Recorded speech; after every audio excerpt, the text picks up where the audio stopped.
Morning. Now, the U.S. leads the world in coronavirus cases by a lot. The U.S. is just over 4% of the world's population, yet represents 31% total cases. And the president somehow thinks that's a good thing. When we have a lot of cases, I don't look at that as a bad thing. I look at that as, in a certain respect, as being a good thing, because it means our testing is much better. So if we were testing 1 million people instead of 14 million people, we would have far fewer cases, right? So I view it as a badge of honor. Really, it's a badge of honor. It's a great tribute to the testing and all of the work that a lot of professionals have done.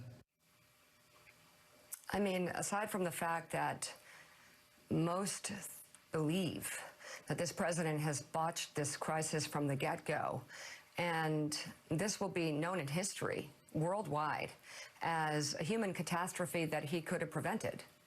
And he's trying to deflect at all times. And Willie and Mike, he's tweeting again all sorts of crazy things. Once again, tweeting conspiracy theories about Joe, falsely accusing him of murder, talking about the death of a young staffer in his congressional office years ago, and calling him dangerous to walk the streets. And I will just say, I'll take a point of personal privilege here. That's sick. Donald, you're a sick person. You're a sick person. To put this family through this, to put her husband through this, to do this just because you're mad at Joe because Joe got you again today, because he speaks the truth and he speaks plainly about your lack of interest and empathy in others and your lack of ability to handle this massive human catastrophe, the fact that you've made it worse and that you make it worse every day, and that you won't even wear a mask to protect people from your germs. But the germs you're spreading on Twitter, first of all, Twitter, you shouldn't be allowing this, and you should be taking these tweets down, and you should be ashamed of yourself. You'll be hearing from me on this, because this is BS. But Donald, you're a sick person. You're really a cruel, sick, disgusting person.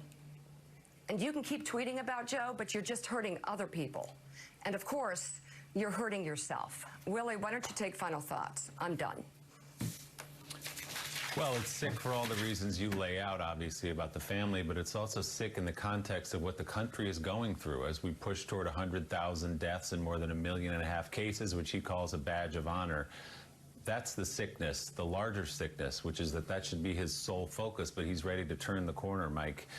There are the numbers. The numbers do not lie. That's what's happening in the country right now. We wish it weren't that way, but it is. And many Americans wish they had a president who wasn't tweeting conspiracy theories about our co-hosts, but was focused on getting people well, getting people tested, and actually moving the country through this, not imagining that the country has moved through this or hoping, as he does, that the country has put it behind it.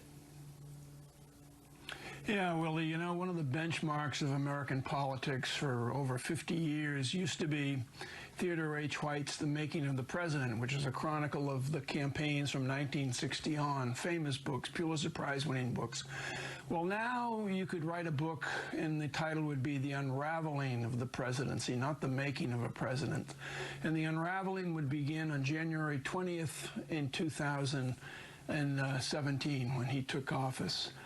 Americans used to look to the White House for leadership, for direction, for morality, for support, for emotional support. We no longer can do that because we have a president who feels cornered. He went to the Senate yesterday to have lunch because he feels cornered about his re-election prospects. He is attacking Barack Obama. He is making things up about Joe Biden, and that's what we're left with on another day when more Americans will die from the virus, when more Americans will lack testing despite what the president says, and that's where we are in the United States of America this morning. The country needs the president's focus, and it obviously does not have it right now. Mike Barnicle, thank you very much.